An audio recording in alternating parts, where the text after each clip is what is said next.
নির্মীয়মান বহুতল ভেঙে পড়ছে, বেআইনি ভাবে কাজ চলছে। কে বলছেন? মুখ্যমন্ত্রী বলছেন, মেয়র বলছেন। তাহলে মেয়রের দায়িত্ব কি? কিন্তু গোটা কলকাতা এবং কলকাতার পার্শ্ববর্তী অঞ্চল জুড়ে তো বেআইনি নির্মাণ কার্য চলেছে। কলকাতার পার্শ্ববর্তী অঞ্চলে যেটা পুকুর বুঝছে, পুকুর বোঝানোর বিরুদ্ধে মেয়র বিবৃতি দিলেন, কোর্টের নির্দেশ আছে, পুলিশকে জানানো হচ্ছে, সেই অর্ডারকে কমপ্লাই করা হচ্ছে না। আজকে ভবিষ্যৎ প্রজন্মের স্বার্থে সমস্ত মানুষকে দলমত নির্বিশেষে এর বিরুদ্ধে ঐক্যবদ্ধ প্রতিরোধ করে তোলা উচিত। এর জন্য দায়ী তৃণমূল কংগ্রেস। ধারাবাহিকভাবে তারা কলকাতা কর্পোরেশনের ক্ষমতায় আছে। আরো একবার আপনাদের জানাই, মৃতের সংখ্যা বেড়ে হয়েছে ৫। কিছুক্ষণ আগে মমতা বন্দ্যোপাধ্যায় তিনি ঘটনাস্থলে যান এবং একেবারে সরেজমিনে তিনি দেখেন যে ঠিক কি ঘটনা ঘটেছে। তারপর তিনিও কিন্তু মেনে নেন ঠিক ফিরহাদ হাকিম কিছুক্ষণ আগেই সকালেই তিনি যখন গিয়ে বলেন যে হ্যাঁ, এই বাড়িটি যেটা নির্মাণ হচ্ছিল সেটি বেআইনিভাবে নির্মাণ করা হচ্ছিল।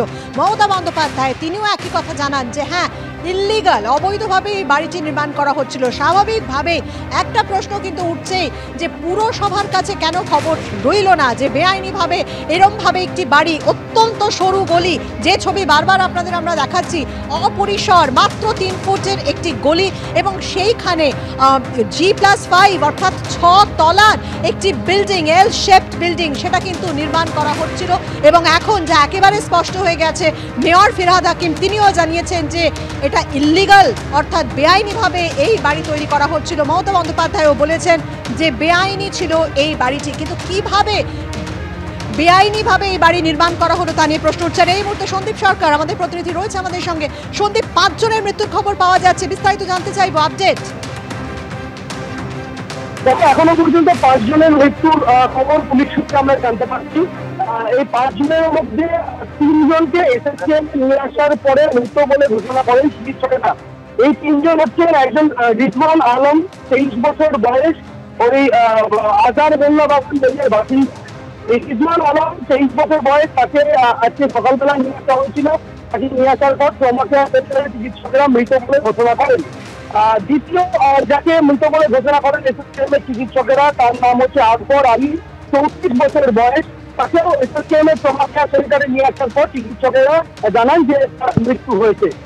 ৩ নম্বর যাকে এসএসকেএম হাসপাতালে নিয়ে আসার পর মৃত ঘোষণা করা হয়েছে কিছুক্ষণ আগে, তার নাম মোহাম্মদ ওয়াসি, ১৯ বছর বয়স, একই জায়গায় আজাদ মোল্লা লেনের বাসিন্দা। এখন পর্যন্ত পুলিশ সূত্রে আমরা জানতে পারছি এই ৩ জনকে এসএসকেএম হাসপাতালে আনার পরে চিকিৎসকেরা মৃত ঘোষণা করেন।